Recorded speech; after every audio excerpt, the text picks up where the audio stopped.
rā, tēnei rā, ko te karanga o Te Reo o Te Uru ki koutou, māpiki mai, kake mai, kawea mai rā o koutou, roimata o koutou, upē ki tangi ngāta i tātou, ai ngā tini aitua, i ngā tini mate o te wā, ku uri atu rā ki te pō ko rātou, te unga mate ki rātou, ko tātou o te ao, te unga ora, tēnā tātou, katoa. Nau mai uki mai ki tēnei wāhanga o Te Kupu o Te Uru, ka roa ke tātou ki ngā pūrongo, ku ua mai i Te Reo o Te Uru i tēnei wiki. Ko Alana Broughton tēnei, e kawea ki ana i tēnei wāhanga. Ka tīmata ki tātou ki te kaupapa o Te Matoe o Te Reo, i tuake ki te upoko o te ika, a ko te i o ngā kai kōrero o reira no te awa tupua ko Hollie Smith. I tai atua Te Reo o Te Uru, ki reira ki te kapua ki ngā kōrero mai i tōna whānui. A tawa karongo mai rā, e te iwi.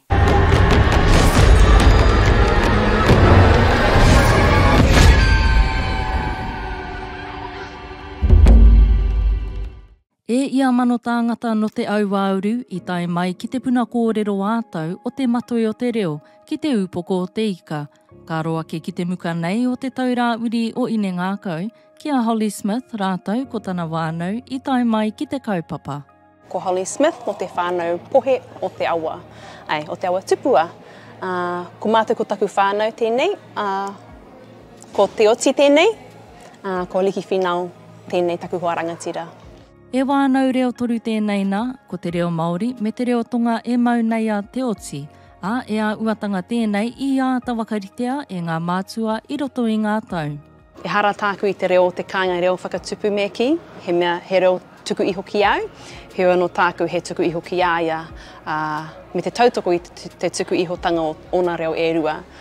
He no tāku hoa, i pakeke mai e i tōna reo, whanau mai i tonga, pakeke mai i Aotearoa nei, he reo i te kāinga, he lea whakatonga i te kāinga, nā reira, kei reira te tauira, nā reira ko tāna, i ona kaimātua, heke iho ki a te oti, kia reo rua mai, kia mōhio ai ia ki ona iwi katoa, ki ona ahurea katoa.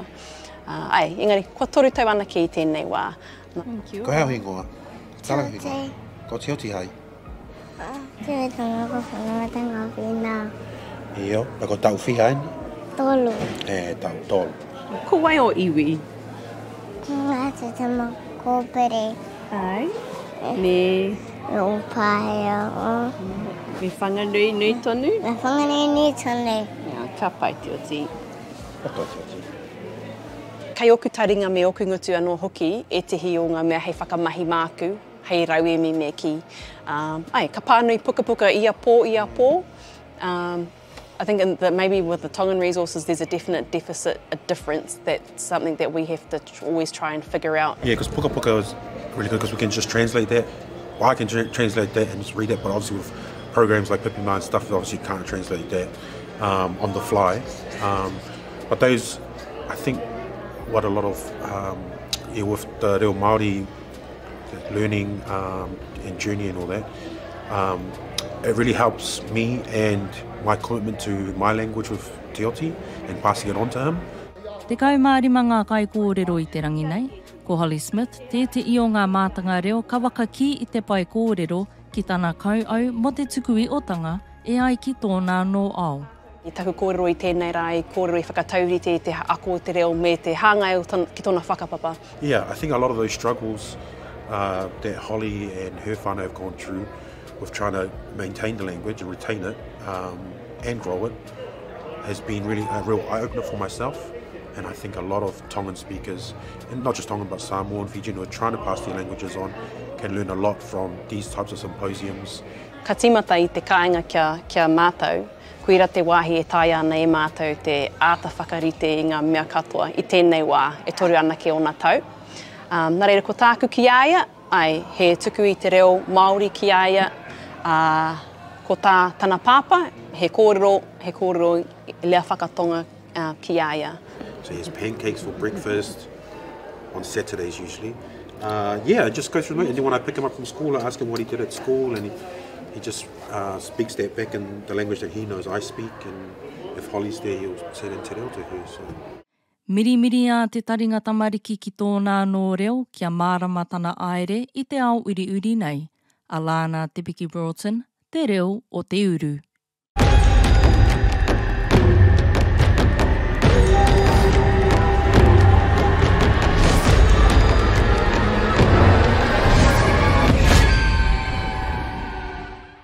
Koina e te i kōrero mō Hollie Smith, mai a rātou tonu, rātou ko tāna wānau. E kōrero ana mō te wānau reo toru, te Anei, ko te reo Māori, ko te reo Tonga, ko te reo Pāke a Oki e mau nei ngā mātua. Engari kāre anō tērā reo ki tai atu ki te arero o te oti. Engari kei te kite, kei te rongo tātou i e rao ngā wero e āngai ana ki te wakarumaki i te ao o te tamariki. Engari, ko tēnei wānau, e wero anō kei a rātou, ara ko te poipoi i e te i reo take e rua, ku ki te tātou i te krewa o a tātou tamariki, e reo rua ana, e reo toru ana, ka mō i o ke rātou, ki te reo o te tangata. Ka whakarongo ki te reo o te tangata, ka mō i o ku matatau tērā tangata, me ki te reo Māori ai tauira, nō reira ka kōrero Māori ki aia, ka pērā o ki te tamaiti a Hollie, mo tana reo Tonga. Nō reira e nui o ki ngā kōranga o roto i te mātaki e nei wānau, e āpai ake ana i te tino wero nei ara mo te wakarumaki i te ao o a tātou tamariki. Kua tā tātou āta mirimiri, āta poipoi i a tātou tamariki, ara tonu ko te reo ingarii, kei tō tātou whānui. Nō reira, kāre kore ka tai mai te wā, ka tau pai ko te reo ingarii ki ngā taringa ki te arero o te tamaiti engari ko te reo Māori, me te reo Tonga i tēnei wā. E no o mātāmua ana, e no o tangata wenu ana, ki te inengaro o te tangata koina te mea nui, koia e whāngai ana i te iaonga wakaaro me te kupu, te kōrero, ka puta i te māngai. Me uri te aro e te iwi. Kei te aro ake tātou ki te kāwanatanga, ki te ware paremata tāku e kōrero nei, kaua ki te kāwanatanga, engari ki tēnei kaupapa nui waka ara kei mua i a tātou. I tai atu a Phoenix Manly Green ki reira, ki te ātama takitaki, ki te koi ai ngā kōrero mai i te unga o reira. Anei rā, kei a Phoenix, ngā waka mārama.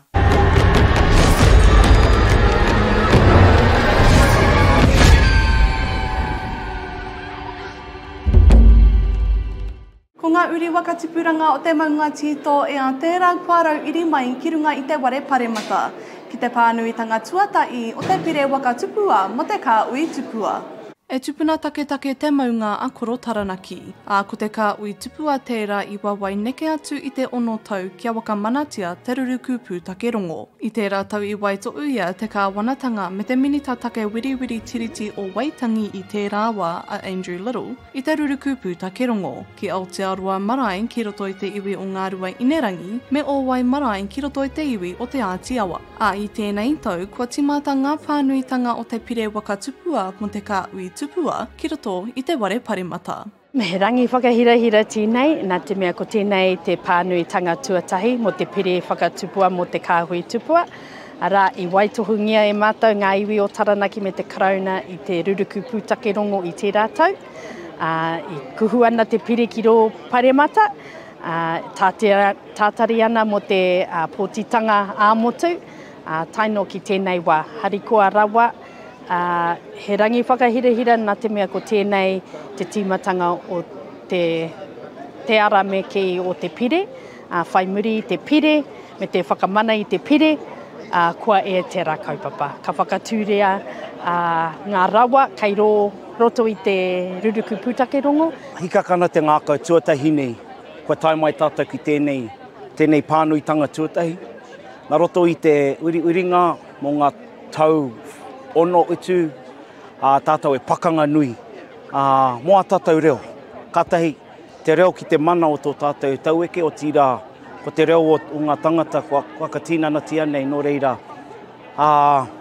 Ko pai te ngākau, kua kite a taranaki Maunga tai tinana mai mo tēnei pānuitanga tuatahi. Nō reira, ana Kei tōra tonu nei tēnei i o tātou. Kei te tii o maara tēnei waine o te maunga, I maue atu ki te pō I te wā wiriwiringa I Whanganui I ngā kai wiriwiri o ngā iwi o Taranaki me te karauna, ko ia tētai o ngā kai wiriwiringa I wakakanoi I ngā iwi toko waru o Taranaki. Ko tō mātou waine, tō tātou waine tēnei a tii. Ana ko ia tētai o ngā kai wiriwiringa I te tau tō mātou Kāhui, I noho tahi me te karauna ki te kōkiri I tēnei o ngā kaupapa mo te Kāhui tupua. Ana I mate aia I te wā e aere tonu ana ngā wiriwiringa I wāinga I a mātou me te karauna. Hoi anō rā, ana I tēnei rangi, ka ki ngā mahara ki aia, o tino ki ngā rārangi mātua, ki ngā tupuna, nā rātou tēnei kaupapa I kōkiri I te wā I a rātou. Hoi anō rā, ko mātou enei ngā kanui o rau rātou, o tēnei waine o tātou. Ana ko taimai tana wānau ki te kawe I aia morunga mo tēnei rānui. I wakaruarua te wiringa I te Kāhui nei, no te wakamātau I ngā pukinga o ia o tēnā tangata wa a kōrero mo te maunga. Ei tā haimona maruera, I kōwiri I ngā tangata wai ua ki ngā mai tō rangapū, kia wakakanoi I te maunga ki te mura o te kāwana. E takaroa tēnei uinga tātou, engari tīmata I te tīpakotanga o ngā waha kōrero o te maunga. Mo tēnā iwi, mo tēnā wāhanga, I reira mātou e taka āta kōkiri I roto kōwai, me ngā pūkenga o tērā tangata o tēnā. Kātahi I tipakohia ngā tangata pai, ka uri anō ki te uri kōrero ki te rōpū whakakanoi nei o te kawana, ki mātou whakakanoi o te unga te kāinga me ki ngā tangata o te maunga. Ko te ngā kauwaka I karongo ngauri o te maunga, ko te wairua o waine tii e mātaki ana I ngā tūkanga I te pānuitanga o te pire. He mea nui tēnei, ne? Ko te mate o enei kātū kaupapa, e kore hētahi o te hunga nā enei mahi e kite I ngā hua o te kaupapa nei. Ana ko tō mātou waine tētahi, ana I roto I ngā wiringa, ngā kreme a tēnā iwi, I riro anō e tahi o te hunga I kōkiri I ngā kaupapa nei. Hoi anō, mo tō mātou waine, kua te ngākau, kua taimai aia, kare kore, kei konei aia wairua mai, ana kua taimai tana wānau, morunga mo tēnei rānui, ki te wakanui I ngā mahi o te iaia, I o te ia mātou katoa o te maunga Taranaki. Whai muri I tēnei pānuitanga tuatahi, ka tukuna atu te pire ki te komiti whiriwhiri, ara ko te select committee. Kei reira, whakariti ana te tehi ripuata, whakahukia te ripuata ki pāremata, mo te pānuitanga tuarua, me te pānuitanga mutunga, ko te pānuitanga tuatoru, whai muri I tērā, kua mana te ture, mo tō tātou nei maunga. Tokorua ngā pānuitanga o te pire wakatupua mo te Kāhui tupua, I mua I te wakamana o te ture. Ei tā Alana Broughton, ka tuku atu te pire ki te komiti wiriwiri. Mā reira ka wakaoki atu I te rīkuata ki te ware parimata, mo ngā pānuitanga wakamutunga, kia o tiai te pire. Phoenix Manly Green, Te Reo o Te Uru.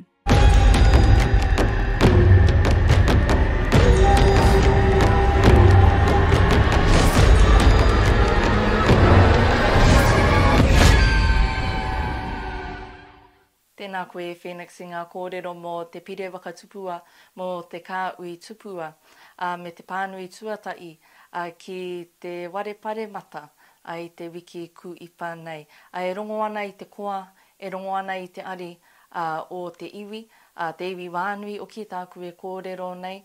Me waka o ki tonu I ngā maara ki rātou mā kuuri kē atu. Kia toka anō te kaupapa, kia pakari anō tātou, kia tau anō te wairua. Ka uri anō te aro e te iwi. Kei te aroa ke tātou ki tēnei mate nui ki ao te aroa, uri noa I te ao. Ko te mate u tērā. I tai atu a Regan Paranii ki enei kaupapa, ki te whakarongo ki ngā kōrero e wakaoki mai ki o tātou taringa. No reira I runga I tērā, kei a koe te wā e Regan.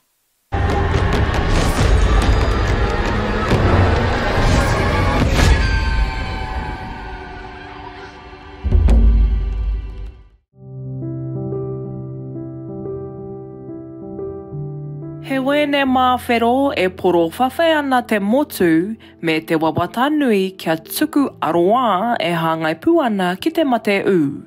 Tōna rua marama noa te wēne nei e takahi ana i ngā rori o te motu, ka mutu, kua tau ia ki te marae o tāne nui ārangi, kia tīmata i tōna haerenga i te ika Māui. It goes all the way around the country. It's going to be South North and South Island, going into a lot of the little communities and coming to places like this, the place that we're here today, the marae, talking to women and to men about the importance of breast awareness. Ko tā ngā tatauranga, toko iwa ngā wāhine ka tātari ki te mate nei i a rā ki Aotearoa nei. Me te aha, ko tahi he Māori. Well, about 3,500 women get diagnosed every year with in New Zealand. So that works out on average about 9 a day, and about 25 men every year get diagnosed with breast cancer. Kua manawa piharautia e Jackie Lee Gray kia aroa i ngā take huhua e hāngai pū ana ki te mateu. I te mea ko ia tonu kua rongo i ngā hāmenetanga o te mate nei. I lost 3 of my dad's blood sisters, my mother's blood sister, 3 cousins, 3 friends and my cousin's wife to breast cancer. So this is why I do this mahi. Ko tā tēnei nehi ko te aronga matua o te pūnaha nei, kia tuku mōhiotanga mō ngā mate e kore kitea whānui ana. A lot of ladies don't know that a new nipple inversion can be a sign of breast cancer. Discharge from the nipple, either blood-stained or clear, is could be a sign. It's not necessarily, but it could be. It needs to be checked up. A little dimple, like something's pulling from the inside, just in there. Crustiness around the nipple that doesn't go away with anything. And then orange peel skin. Kua roa Jackie Lee e mahi ana ki te rāngai nei. Me te aha, te nuinga o nā tūroro, he Māori, Pasifika anō hoki. Māori and Pacifica people are being hit hard with cancers, and we need to get it out in the community. We need to talk about those hard topics, the things that people are whakama about. We need to get over ourselves. We need to be in a safe space to talk. Breast Cancer Foundation would love to hear from any maraes who were keen to have us in Pacifica events or Māori events where we can talk to women and to men. Talk to the wahine about the importance of being breast aware. We're encouraging you to go for your breast screening because you can pick up something so little, but also encouraging you to be breast aware, know you're normal, and go and see your GP if you notice any changes. If you can catch breast cancer early, there is so much treatment out there, and we just encourage all our women to be breast aware and our men as well. E manako nui ana te kaupapa nei te taia tina nātu ki ngā hapori maha puta noa te motu. Marae mai tua whenua mai. Me te wawataia he oranga o roto. Regan Paranihi, Te Reo o Te Uru.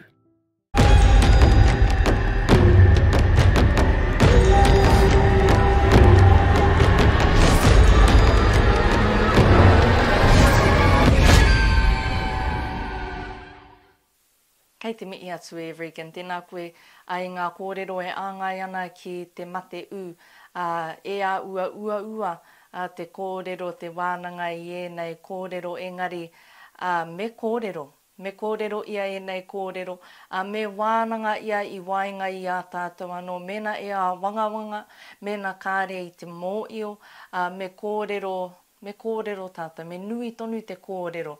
Nei e tākuta, e nei, e oa rānei, e wanaunga pea nge, ko te mea nui kai te wakaputa i ngā mā ara o te tangata, kia puta, kia wānanga ia, kia ua ake ai e rongo wā pea nge. Engari, kuroa rawa tātou te Māori e una ana mai i ngā tākuta.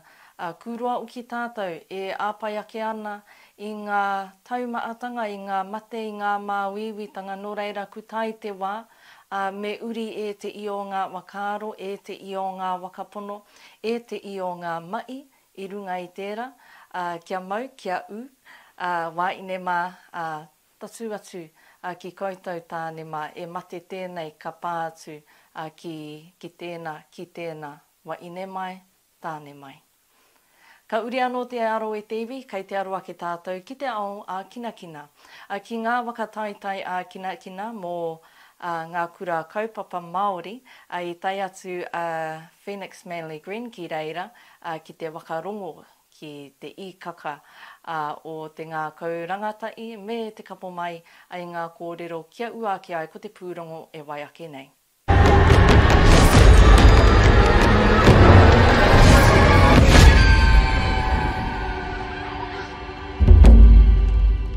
Ko te rangi ākina tēnei o ngā kura kaupapa Māori o Taranaki ki te ware o rua putaanga ki te āwera, ko ngā kura kaupapa Māori o ngā tirohanga, ngā rua inerangi, tamarongo rātou ko te piipi i ngā kākono mairangi ātea, wharau iri mai ki runga i te papatākoro o tēnei maraikura. Ko te kura kaupapa Māori o Tamarongo te kura aho matua tuakana no te roe o Taranaki. Nā rātou i te tau 2010 i ara ake te wakaro kia wakatu i te taira a kinakina ei rautaki wakakotai i ngā kura aho matua urinua i te Maunga. O e ai kia whaakalina waiwari, i aia i te kura kaupapa Māori o Tamarongo, ko rātou me ki te kura kaupapa tuakana o Taranaki. I te tau 2010 i ara ki tēnei kaupapa o tēnei whakaro i a rātou e noho marae ana ki pōtaka.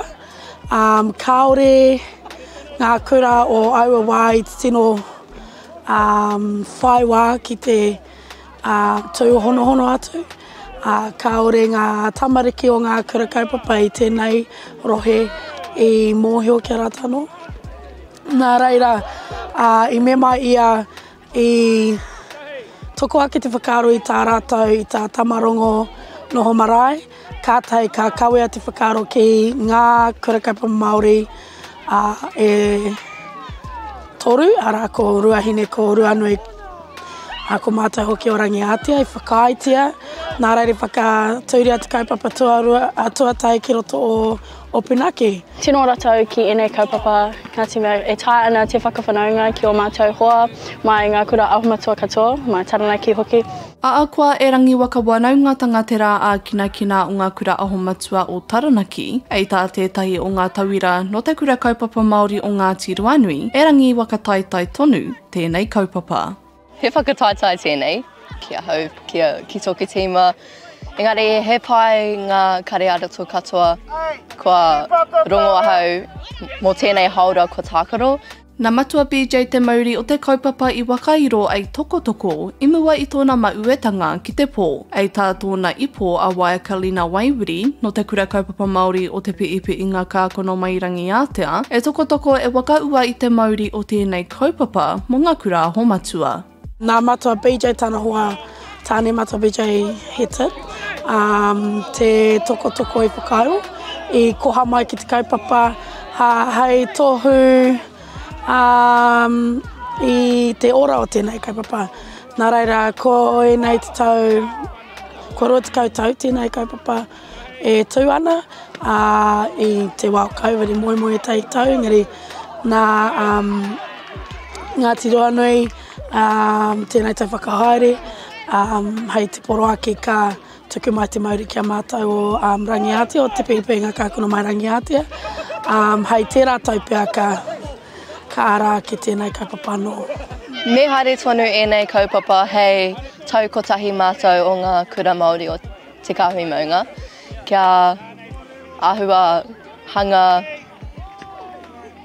hoa, meki.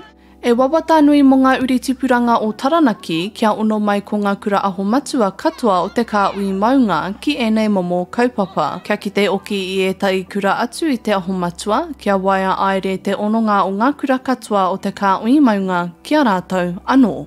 Kia tai te Kāhui Maunga ki ngā nāhinara katoa, anō hoki kia piri mai ngā kura katoa o Taranaki ki enei kaupapa. Ko te pūtaketanga o te kaupapa mai tōna tīmatanga, ko te ara whanaungatanga, ko te ara tū hono i Whanganui a rātou no ngā kura kaupapa Māori. Ei tā Niki Walker Chapman, ko te pūtake o te kaupapa aere ake nei, ko te tū ono ko te ara wanaungatanga i ngā tamariki ārero Māori, i ngā tamariki aho matua o Taranaki. Phoenix Manly Green, Te Reo o Te Uru.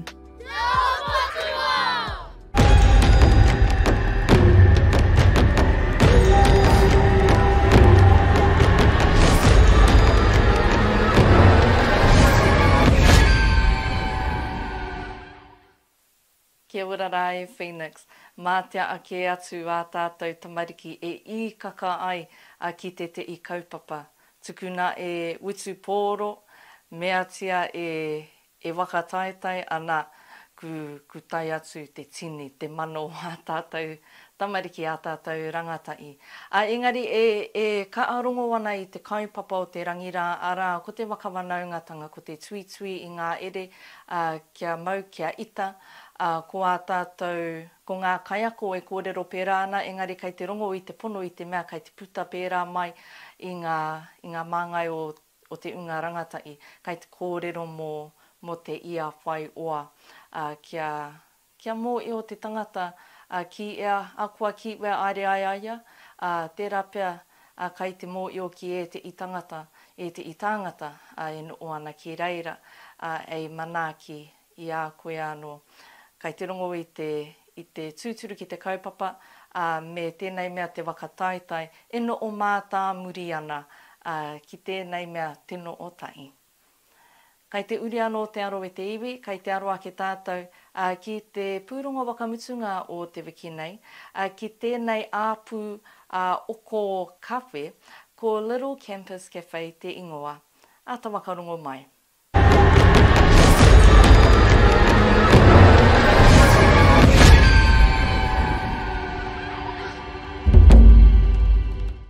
Kei te makariri aere a wau, oi anō, kei te ware o Little Campus Cafe, e kawe kei ngā ringaringa ue nei tawira ku wai mai I tēnei ara ko auwaa. I like making coffees especially. We make coffees every day. Barista make coffees too. This program is a unique program that offers our learners, usually second chance learners, another opportunity to get into the workforce. It's a fantastic 14-week program, so it runs 3 times a year, so we take 3 cohorts of learners, and our learners vary from 15 to 65, so you're never too old to learn, and it's really awesome too because it gives them the chance to come in and actually work in a real cafe. They offer multiple learning methods for the students, and it's like really helpful that they do this because it helps us learn in our different ways, isn't it? I'm getting my level 2 to get a better job, and that's what I needed, and I needed my certificates for hospitality, and that's how I found this place.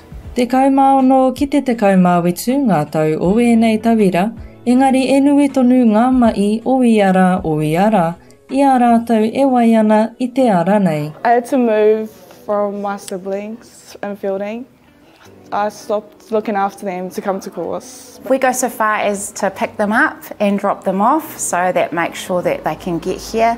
Also making sure that we support them in whatever they're going as well. So there's a lot of that care that's involved with sitting down one-on-one, having a chat, saying, hey look, what are the barriers to your learning? Let's see what we can do for you, whether that be literacy, numeracy. We incorporate and contextualise that into the program as well, so they're getting lots of that extra support. Ko te wakaanga I ngā koranga matua o te kura ki te I kaupapa kotai, ana I te tawira, ko te wakatika kawe me te wai I ngā rarau kaitua. Bex helps me get work experience a lot, so she sorted me out to go to the race course every week. So I go there once a week for work experience, and I just work the till at the cafe in there all day during the races. And at the Metro Club, I'm a kitchen hand.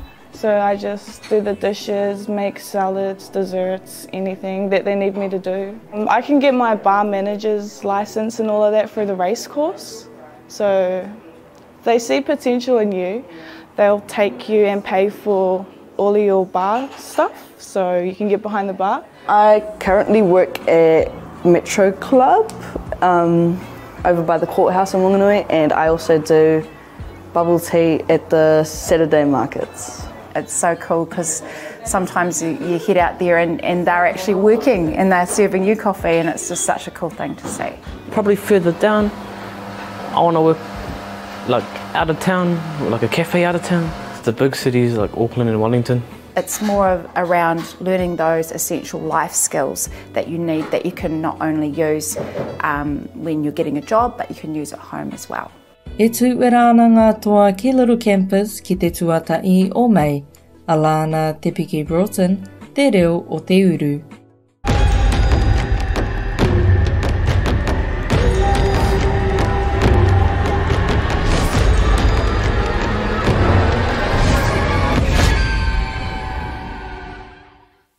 Koira ngā kōrero mō Little Campus Cafe, e wāhanga e āpū tēnei, engari ko ngā tauira me te kaupapa o roto, e wāhanga no training for you. E ara āua aua a tēnei, ei taka i ma te unga rangatai, ta tū atu ki te unga paake, koina ngā kōrero i rangona e tātou. Engari, e ara pia i te mea e aua arawana, engari e rere ke. Ara te rere auraki, ngā kura auraki, anei e rere anō e rere ke. Ko te painga peangi, ko te waiwā, ki te nootai, te kaiako ki te tauira, ara i te mea ku ki rawa te akomanga. O te anō rā, ka rongo i tērā kōrero mo te whakaangai. Te whakaangai i ngā koranga, nei e pāngarau, nei e pūtaiau, kai te whakaangai ki te i kaupapa kotai, ara ko te wakatika kawe. Nō reira, kai te rongo i te whakaaro pai, kei te mārama e nui te rangaau, kei muri i tēnei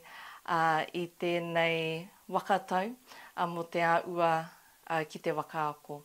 Hoi anō e tewe, koina te kafeteria, ana te āpū o ko Kāhui, ki Whanganui ko Little Campus Cafe. Koina katoa ngā pūrongo ku ua mai i Te Reo o Te Uru i tēnei wiki. I mei ana ki o tātou paurewirirangi Māori, ki Te Korimako o Taranaki, ki Te Rewirirangi o Whanganui, ki Te Rewirirangi o Rangitāne. I te repai ai tēnei waka, ana te tautoko mai a te māngai pāo. Ko Alana Broughton tēnei e mi i ake ana ki koutou, mauri ora e te iwi.